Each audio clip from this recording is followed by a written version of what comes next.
Hello, I'm making a little project with these NRF24 modules again, and I made a video last year where I compared a whole bunch of modules and antenna types, and I think I remember saying at the end of the video that I liked these antennas because they were nice and compact and they were quite sturdy, so they didn't bend or flop around or anything like that. And these performed very well in my test.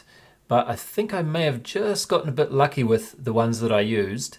I liked them so much that I bought a bunch more, but I've run into quite a few duds. So I think I was just very lucky that the ones I had that time worked well. So to explain a little bit of the problem that I've been seeing with this project, this is the transmitter over here, and we can... What's that? Oh, what is inside here? Never you mind. I'll show you later. Well, you can probably get a clue from this, I suppose. But anyway, this is transmitting some data, and on the screen here we can see how many packets per second. This PPS number is the only number that I'm really interested in at the moment. And we can see that it's close to 0 at the moment. Maybe it'll be 1 every now and then. And I just couldn't get this bloody thing to transmit anything at all without a lot of fiddling around, and I had to put these caps on there like that, and then it finally started transmitting, but not very well. And I noticed that after about 2 hours, I noticed that if I just picked it up like this, it started to transmit a bit, and if I lift it up higher, we get to 20 packets or so. If I take it, hold it above my head, we get still about 20 packets or so per second. And if I touch the base of the antenna, there's a slight delay here because it's averaging the number of packets over the last second. But if I touch the base of the antenna, we get a pretty good number. 28 is the highest I've ever seen. So I think 28 is when it's running at its maximum speed, and anything close to 28 is good. So this is very good.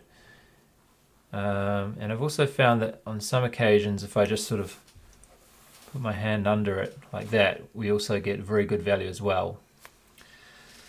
So then I got one of these.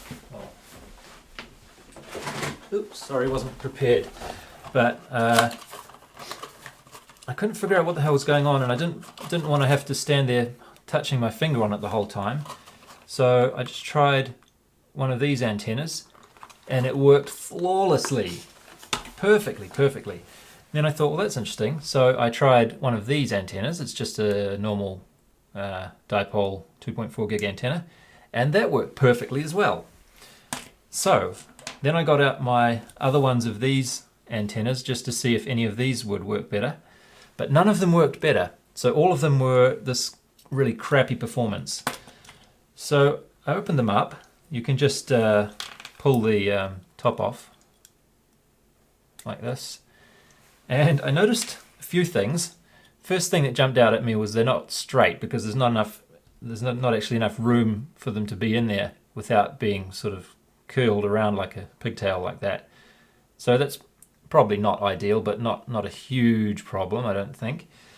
The next thing that I noticed was that the length of them, this exposed section is supposed to be about 31 millimeters long, but none of them were anywhere near that. So this one here is, you can see that's about 2 millimeters, and this one is almost 2.5 millimeters.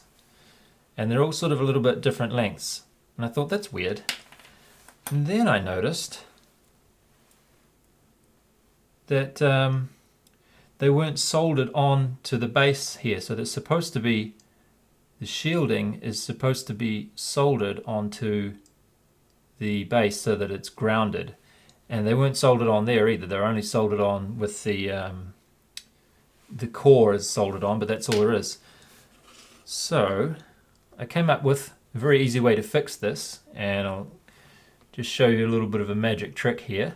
This is not really a good fix, but it's one way that you might be able to fix this if you're just in a hurry. So it's kind of why I'm making this video, to sort of make up for the fact that I told people that these were good antennas when they looks like maybe they weren't. But so we've got 0 here at the moment, right? Let me just do a little bit of a magic trick here. Oh look, now we've got 27, 28. What did I do? Well, it turns out that as well as being crooked and the wrong length and not soldered, these shields are not even attached in any way at all. They just slide up and down like this.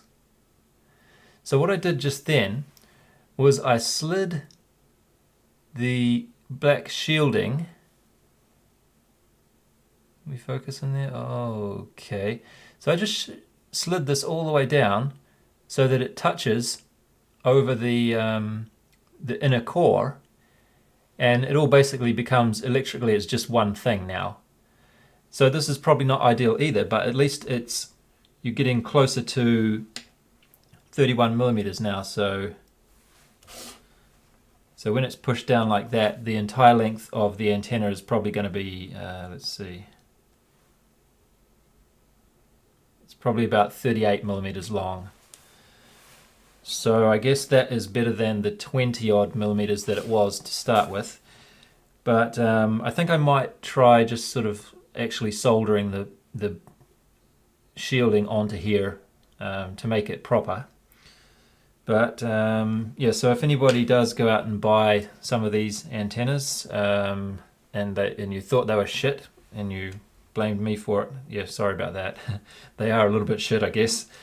But that's one way you might be able to fix them if you're lazy, and if you want to fix them properly, you could try soldering them up. Anyway, I just thought that might be slightly informative for somebody out there perhaps. See you later.